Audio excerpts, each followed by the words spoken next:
happy to have everybody here today. Let's dig right into it. So we've got a pretty big premise when we're saying, let's talk about accessing your project data all from your smartphone. And essentially the core of this premise is BIM 360. So from Autodesk, kind of get you up to speed, Autodesk has a cloud strategy for architecture, engineering, and construction. And that strategy is involved around this nomenclature, Autodesk BIM 360. So this is a platform, and you can see that I've got two folks here. I've got design and I've got construction, and actually there should be a third pile right here for owners. And of course, the owners, at the end of the day, all of your owners and clients are very happy. Our BIM 360 cloud strategy brings the data all the way from design through to construction and over to owners. And that's a huge differentiator from Autodesk. So what you don't see is the siloed kind of approach from having to buy one product from one software manufacturer, buying another one from another software manufacturer. And so instead of you guys cobbling together all of your software tools to do some of your project delivery, I invite you to take a look at BIM 360 as a platform. What we'll cover today really is two major components of BIM 360. We'll cover the design side really quickly in this short introduction. So this is the design side of a project delivery lifecycle. So we start here at the far left, and we do a design, and we go through changes and stuff like that, and eventually we come out with a design package, which is full of construction drawings. So we have two core products as far as cloud services to facilitate design. And those two products, this top one here is called Team.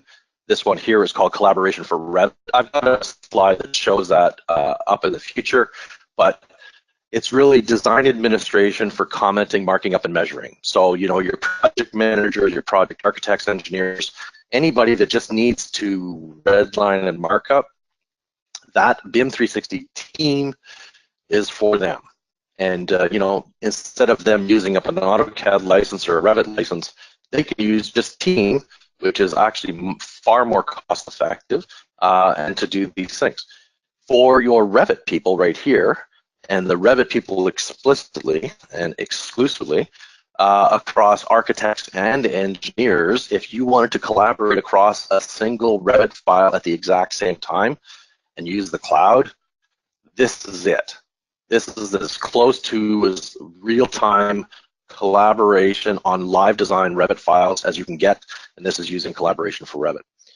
This second stage right here, we are going to talk about this one core product, which is called Docs. And Docs is really a cloud contract administration tool where you're going to do the commenting, marking up, and measuring.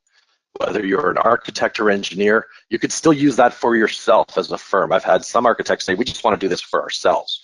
But then I also have some owners who say, we want a system that we can either, as an owner, we can distribute all the licenses for our contractors and for our subs and for our architects and engineers. We want a system that allows the use of files on phones, iPads, and this is where Docs comes in, because you can comment, markup, measure, do RFIs, very, very, very soon to do submittals, like in the next 30 days or so. And in this case here, Docs is really the shining star. But overall, Autodesk has been doing this for a while, or maybe you don't. We have a number of other cloud tools right here that do a number of other things. So if you wanted to do cloud clash detection, like if you wanted to do, some people say, hey, I want to use Navisworks like in the cloud, and this is it. You can use this product called Glue that does clash detection in the cloud. If you were a mechanical fabricator, pipe installer, doing drywall and erecting walls and stuff like that, and you wanted to use a total station to exactly show where these walls, pipes, hanger rods needed to be, you could use this piece right here, which is a cloud survey point verification tool. So it takes the model and allows XYZ points to show up on a total station, but actually the model is being viewed and distributed through the iPad. That one there is called Layout. So we have mechanical subs using those. If we wanted to, if you were a contractor and you were doing pull planning. A lot of contractors don't know about this. We have a pull planning tool, which is cloud-based, and that one's called BIM 360 Plan. Some architects actually use BIM 360 Plan to do some short-term scheduling lookouts for their project deliveries. But Plan overall is that cloud-based scheduling tool. It's not meant to replace Primavera or Microsoft Project. It's meant to do short-term lookout plans, 1 week, 2 weeks, up to 6 weeks, or even longer. But it's meant to be very loosey-goosey planning, and you can structure it, giving permissions to outside people of your firm to build their own planning schedule along with yours. So as far as a workhorse, this one right here, cloud contract administration, but with punch listing, with commissioning, with tracking equipment, and usually the one word that I get people on is commissioning. If you wanted a contract administration tool and you wanted to help commission your buildings, Field, BIM 360 Field is the workhorse. It's been around for about 6 to 8 years. It used to be called Vela. We bought it that many years ago. And BIM 360 Field is a real workhorse. And it does the markup and measuring and stuff like that too. But its legacy is that it is an older technology. It's well established, widely used within the industry, within a lot of large GCs, medium-sized GCs as well, and some specialty subs, which are larger specialty subs like electrical and mechanical. So that's BIM 360 Field. And then the last piece down here is BIM 360 Ops, which is the operations and maintenance ticketing system, which is what owners would use after their buildings are commissioned. And there's really a nice workflow that actually goes between all of them. So these are the naming conventions, and because Annalise is so nice to record this for me today, you can go back to this recording, check it out, slow down my fire hose speaking, and actually maybe freeze it on this slide, because there's a workflow that can take place. These two products really do communicate with one another directly. Once you have this contract set, right? So you've got the contract set, these are drawing sheets. They're basically uploaded to Docs. The models, if you wanted to use the cloud clash coordination, you're uploading these models here to Glue. If you wanted to do that commissioning thing that I was saying down here with Field, Glue is the workhorse that pushes and actually links models from Glue into Field for the purposes of full-on commissioning and equipment tracking. Field is a great workhorse for that purpose. And then finally, there's a complete workflow that pushes all of that data over to building ops, or it's called BIM 360 Ops at these days. So there is a direct workflow, there's an integration and movement of these files through the system. But I'm not gonna, it's kind of like a game show. I'm not gonna stop there. If you've seen this presentation or something similar to this before, you will know that today these are separate cloud services from Autodesk. It's like if you looked up into the sky at night and you saw these different galaxies, they're like separate galaxies. The Glue galaxy talks to the Field galaxy, but Docs doesn't talk to Glue and all that stuff. I have something great for you today as well that I want to highlight on merging these galaxies. So in a nutshell, I want to show you this. This is BIM 360 Team. This is on the design side. When the contract documents are finalized, this is what your contractors and subs would see right from their smartphone, BIM 360 Docs. This planning tool, this is what it looks like. It's nice, it's loosey-goosey, like I was saying. You can stretch these scheduling windows of time very loosely. It's not rules-based like some other full-on schedulers, which is nice for some people. For GC, it is absolutely meant for lean construction, as well as pull planning exercises. That's really what it was geared for, is that pull planning exercise. And here's an example of what you would see on an iPad with your model in Glue. This is that model-based system. You notify people when you see coordination efforts, clash detection, clash is happening, and you make that notification out to people. This is Glue. This is layout. So this is that site verification with the total station, where your data collector becomes the iPad. And from this station right here, this is where you can see the rod and the survey instrument off in the distance in the context of the model. And that's very, very different. This application of layout is very good for general lay people who need to do site verification of other people's work. And so this example video is on YouTube. It's a PCL construction example video. So if you Google PCL BIM 360 layout, they would have the project engineers going around and doing site verification of the concrete sleeves before pouring their cast in place concrete for floors. And then the other thing is the commissioning side of things. Instead of having these workbooks like you would typically deliver, what you could offer now to your clients and even to yourself as a contractor is to do your commissioning through this system. This is going to be BIM 360 Field as that workhorse to track the equipment. If it's plan, 2D or 3D, Field is basically your workhorse. And once you've commissioned the building, the owner needs to start operating it on day one.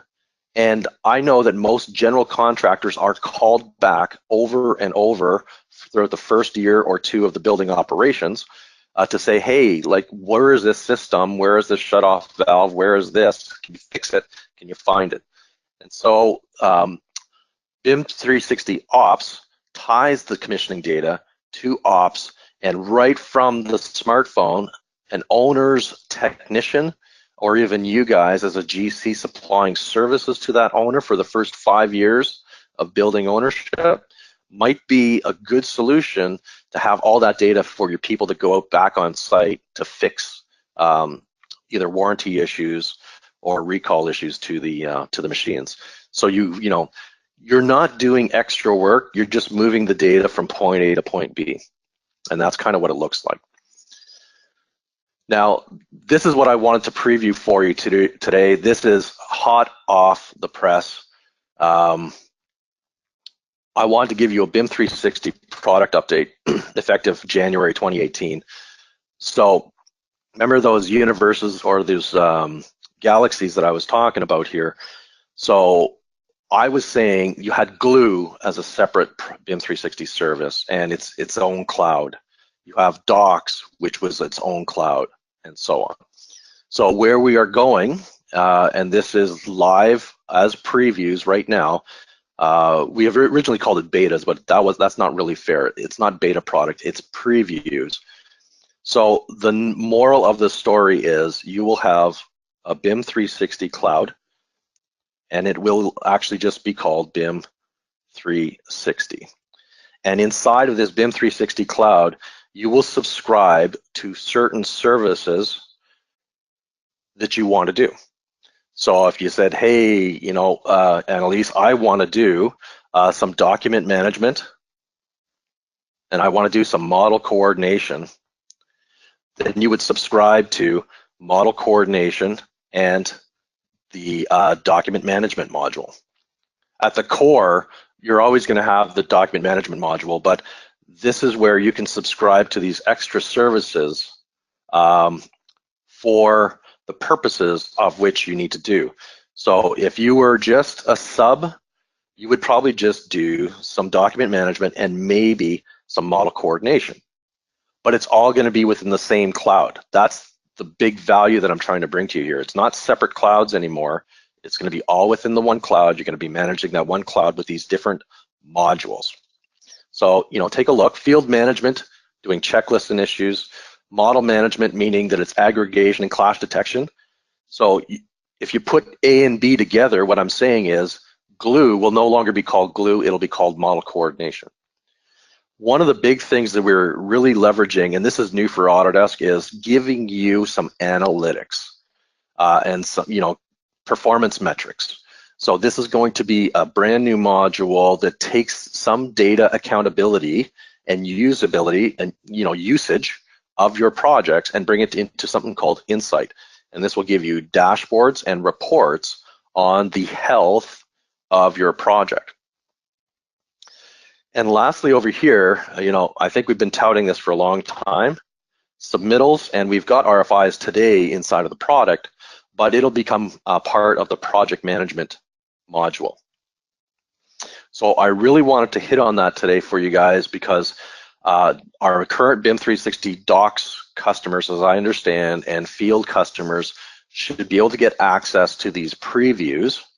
So if you don't have any services today from Autodesk, I believe if you get docs, you might be able to be part of this preview at some point in the future, if not immediately. So the second piece to this is BIM 360, let's summarize it like this. We've been talking about it for about a year, 2 years now. It's a mystery at best with many of our different customers out there with all the naming conventions that we so cleverly put out there as Autodesk. So my apologies on behalf of Autodesk. If we confused you, I am sorry that we confused you on our product naming. Let's kind of keep it simple. Like, I'm all about the KISS rule. If I could define, and we met for the first time, hey Caesar, what's BIM 360? I would actually say it's BIM 360 is like a smartphone. Whether you have an iPhone or an Android, I have an iPhone, so I'm gonna say BIM 360 is like an iPhone. And you would say, well, how's that? And I would say, well, BIM 360 is actually just the phone, and it does some basic things like call out and stuff like that. But my iPhone is what it is because of the apps that go in it. And that's what BIM 360 really is. So for architecture, engineering, and construction and owners, BIM 360 really is an iPhone, and everything that you see here on this side are apps. Let's say, I'm just making a comparison here. These are applications to which run or take data or leverage data from BIM 360 tool sets. So you know how AutoCAD has grown up since 1982? AutoCAD's strength is that many people program on it through the programming interface. And so we have BIM 360 programming interface to which we have about over 50 different apps that run inside of BIM 360 right now. I think in the next few months, we're going to have over 100 different apps which leverage BIM 360 in some sort of way. That's going to be a lot of the strength of what BIM 360 is, but this is really what BIM 360 is all about. So hopefully that was interesting, and if it wasn't, then at least I can say, let's move on to our next segment. And this is where I'm going to break it down for you. We showed you this. Let's talk about this stage right here. And from this stage, I'm going to show you team and plan, BIM 360 team and collaboration for Revit. And I'm not going to keep you waiting any longer as far as the phone goes. So let's just make sure that my phone is still connected. There we go. So logging into my phone here, you're all familiar with what your phones look like. These are going to be the two apps I'm going to highlight over the next 20 minutes or so. There's BIM 360 Team right here, and there's BIM 360 Docs right there. But when when the universes merge and the galaxies merge, it'll just be called BIM 360. So, you can do yourself a favor if you want to try it out now. Check out just an app that's only called BIM 360, and then you'll go ahead and find that and start using it.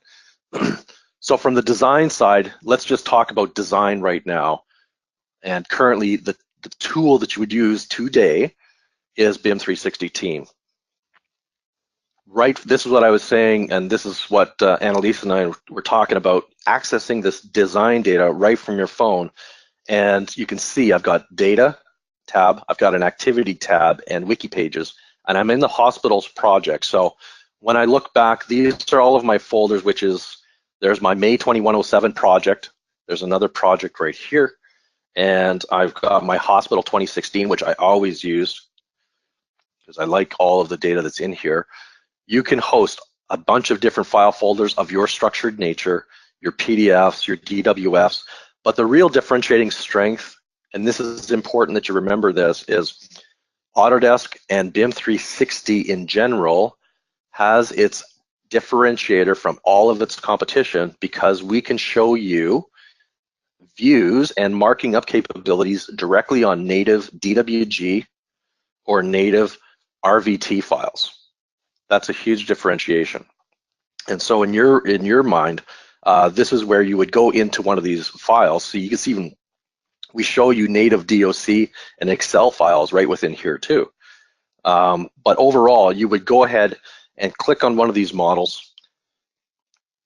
And whether you're going to see plans or models, that's entirely up to your design team, because your design team can let the rest of the world see just sheets, or maybe a few sheets and maybe just a single model. But right from your phone, you can see that there's actually an issue bubble right here, issue number 3. I'm just going to click on that with my finger, and it's going to bring an issue tracking for me. This is a design. So this is just design issues, you know. This is a guy saying, hey, will we have a sloped concrete or are we sloping the insulation on this thing? And so in this case here, you can put replies right through it. You can put any kind of viewing and markup right through it as well. So in this case, when you come into it, you see down here your markup tools. And now, and you can put your friendly text in there. And when you're done, you can post this up to the site. You see how it did a screen capture, and just like one of these comments here, it screen captures it. It says who put the screen capture, and this is all going to be live to the BIM 360 team site, of course, because it's a cloud.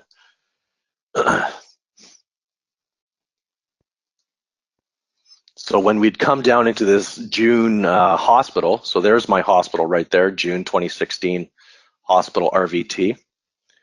Somebody back at the office would actually get this comment coming right up on their screen. So your power with the phone is just as strong as if you were sitting behind your computer on the through the internet. Your power on the phone is actually more strong in some cases because your phone can actually go offline, whereas your computer always needs to have an internet connection. But that being the case, your comments will always, you know, that's the moral of the story. Your comments are always tracked.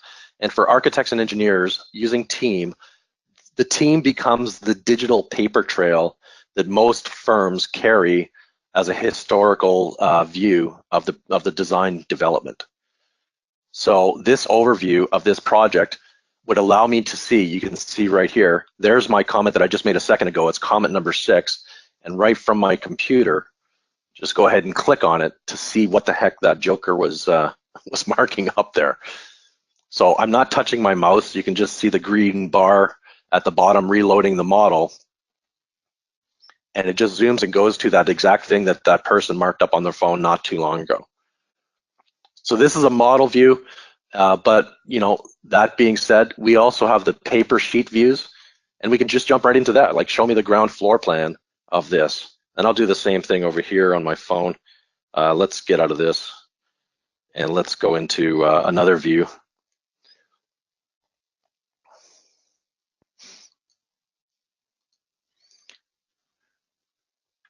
So all of your tools down here. So you're commenting, you're marking up.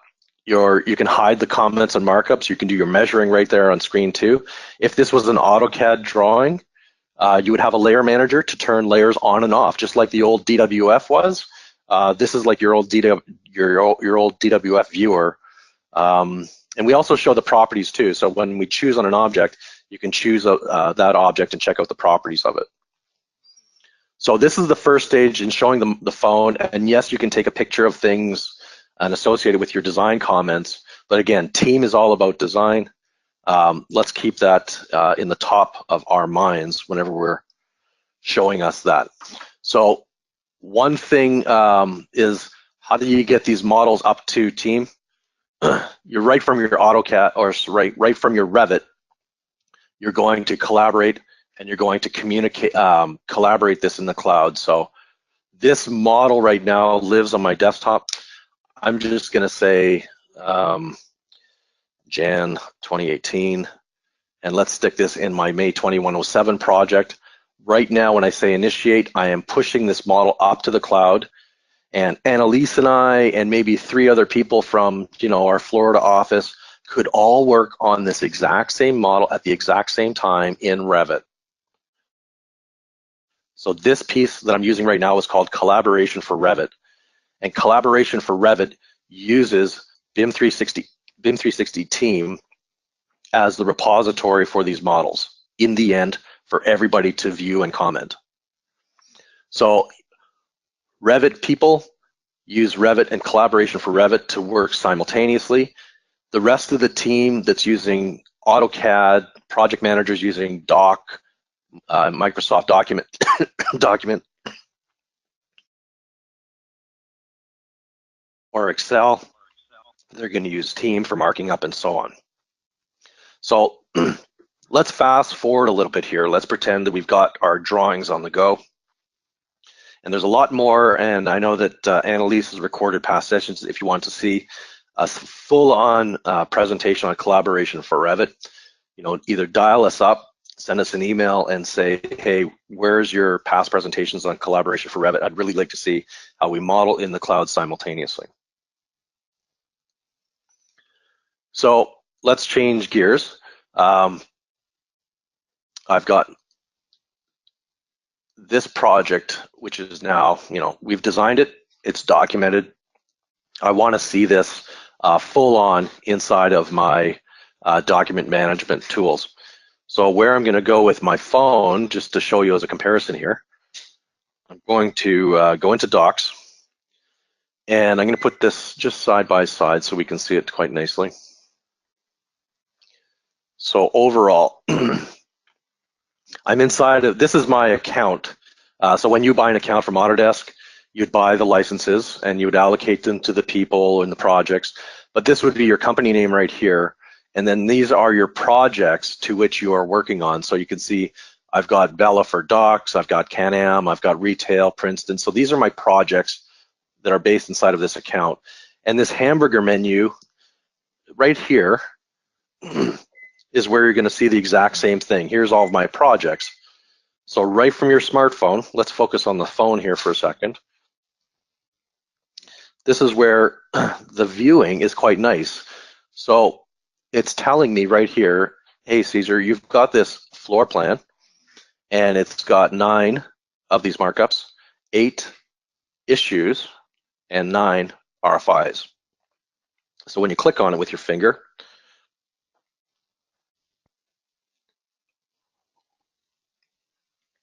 this is what we're faced with. So we've got, it's not, oh, what's that kids game there? It's not Twister. So the squares and circles are representative and the colors are representative of status. So the squares, for example, here, let's just kind of zoom into it. This is a good spot right here. I'll just click on this square. And this is saying, oh, okay, this is an RFI. This is actually RFI number 4.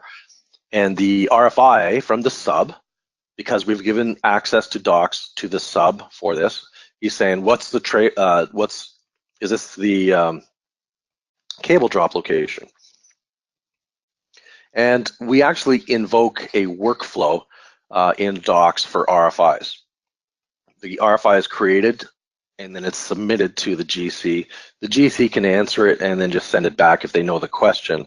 But if you don't know the answer, then the RFI needs to go up to the next source, who will do the information sharing or the approvals as needed. So that means the architect or the managing engineers. So it follows a workflow, and that's why you can see where it says assign to, and you can assign the due date and the submitted button down here as well. So whenever you're doing an RFI, excuse me,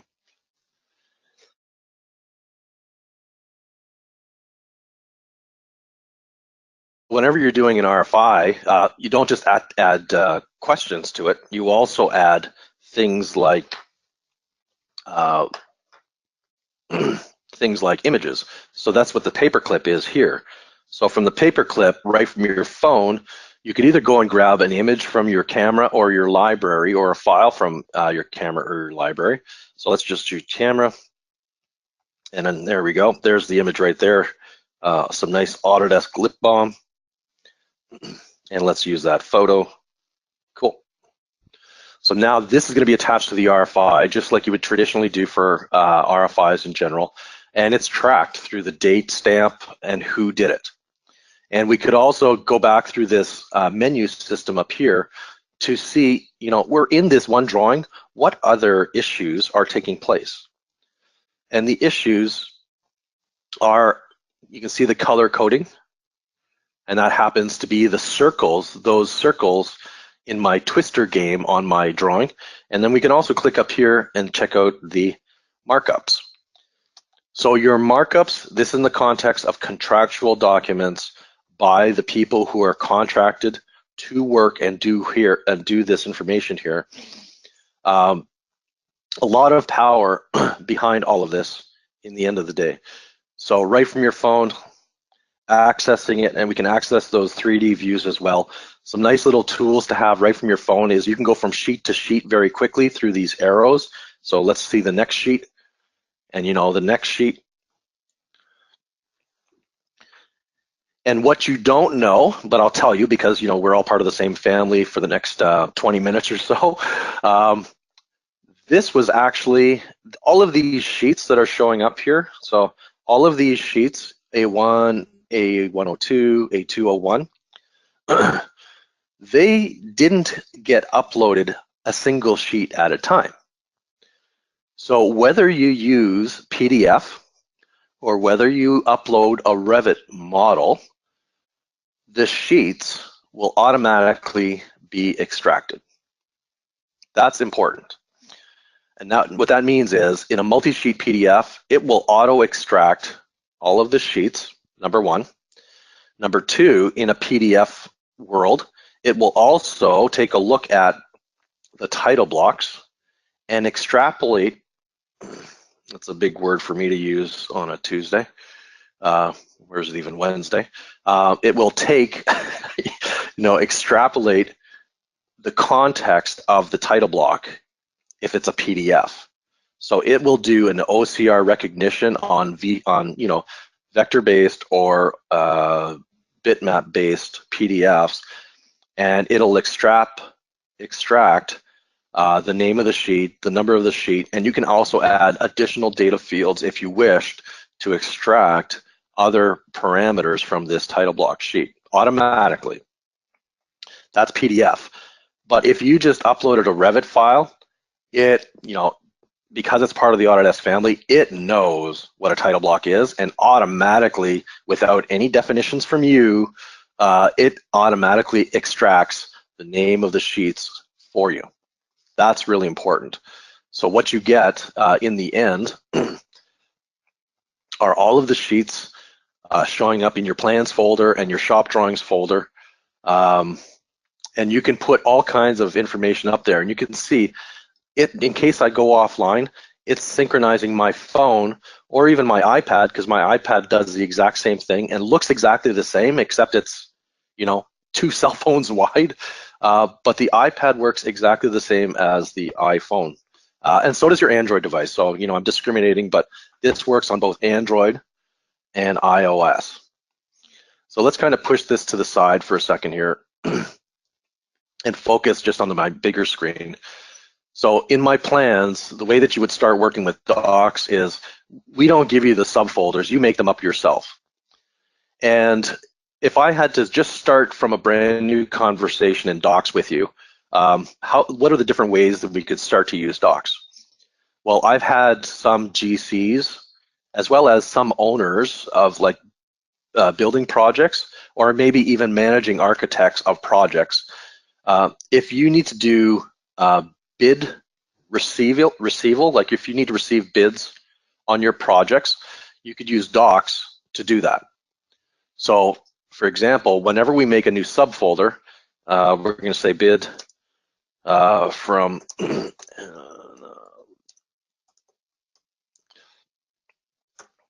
what we can do is create a folder for Annalisa, and then we could, where'd she go? There she is right here. We could come in here and actually set up the permissions for this folder so that we're gonna give, I don't remember what Annalisa's email is, but I'm just gonna say Caesar. I'm just gonna pretend it's just me. There's my Gmail account. And I could give this person only upload only capability. And this would only allow this person to upload only their files to this file folder. And they wouldn't get to see anything else underneath this file folder. Any of these other people, though, who are outside of this current thing, like my sales partner, Gilles, he would get to see what's inside of this bid folder because he's got these properties as far as permissions. So the permission level is very strong, and this would be one way to use docs for uploading bid packages.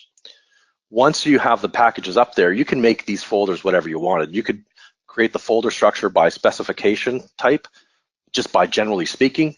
You could also just upload a number of different file formats into the projects file area down here. So for example, the plans and shop drawings area, so you can see this dividing horizontal line here.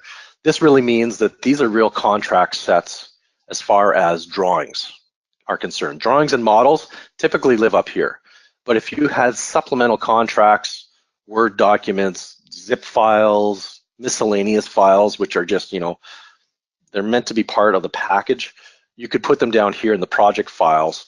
And project files lets you, it lets you still have some capabilities of marking up and measuring and commenting, but it doesn't try to, the project files, the one big thing it does that it's meant not to do, it's not meant to extract drawing title block information. It just says, hey, Caesar, if you've got a multi-sheet PDF that you just want to live here, just upload it to the project files and it'll manage it for you properly here. So I have some customers that are always trying to force PDFs to go in up here. And usually what I recommend is sometimes you just don't need to have all of the sheets auto-recognized. So just stick it down here in the project files.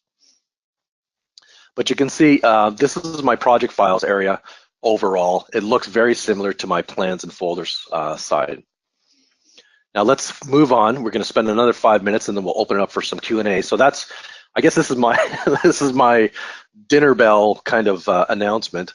If you have a question and you think that I haven't answered it yet, or you'd like to get better for clarification on something, take some time now in the next 5 minutes, type your question into the Q&A dialog box, and we'll get to that in the next 5 minutes, up until the top of the hour. So what else does Docs do? Well, right now, it does issues and issue tracking. So this tab of issues is showing me the laundry list of issues happening inside of this project right here. Color means that it's open. This color means that it's answered. This one means that it's draft. So this index of the current issues can be your morning dashboard. Hey, I want to see what's going on this morning. Oh, somebody put in this issue, and this is more of an architect, like a contract architect or a project engineer who says, hey guys, we have an issue over here. I'm just highlighting this for us internally. This is not really meant to be a subcontractor RFI.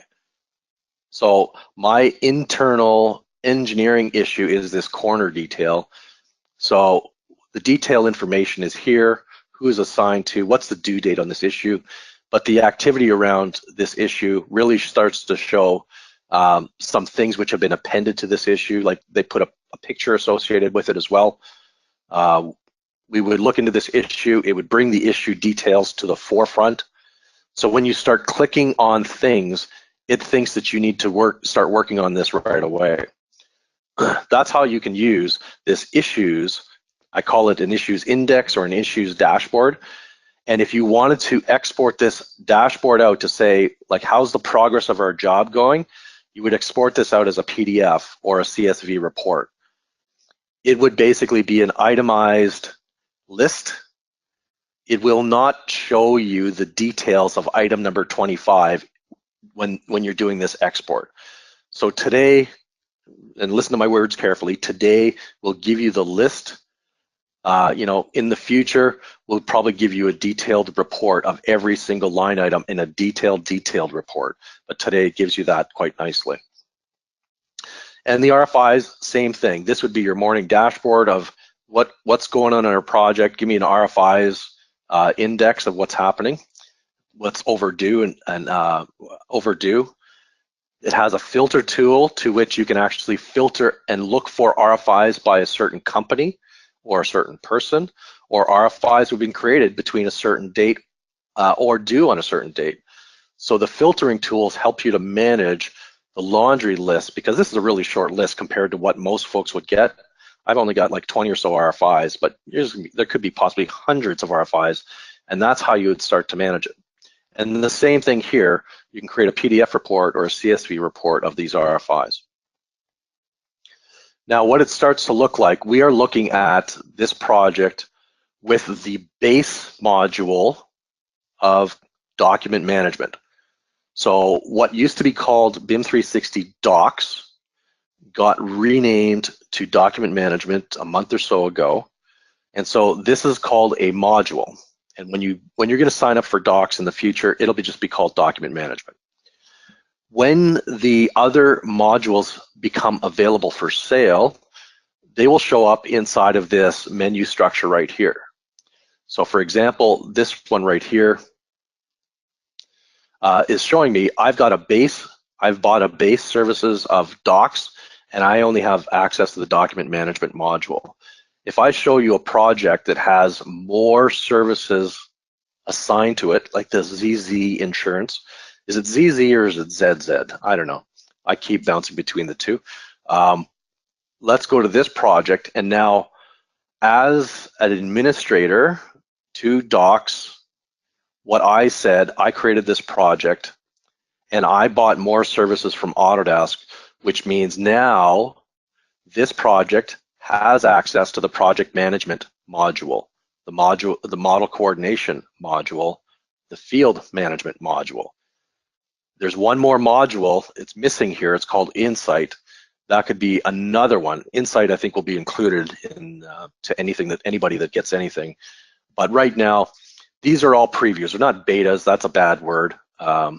It's not clunky software. This is full-on working software. They're previews. And this is that structure that I was talking about. This is that consolidation of universes or galaxies.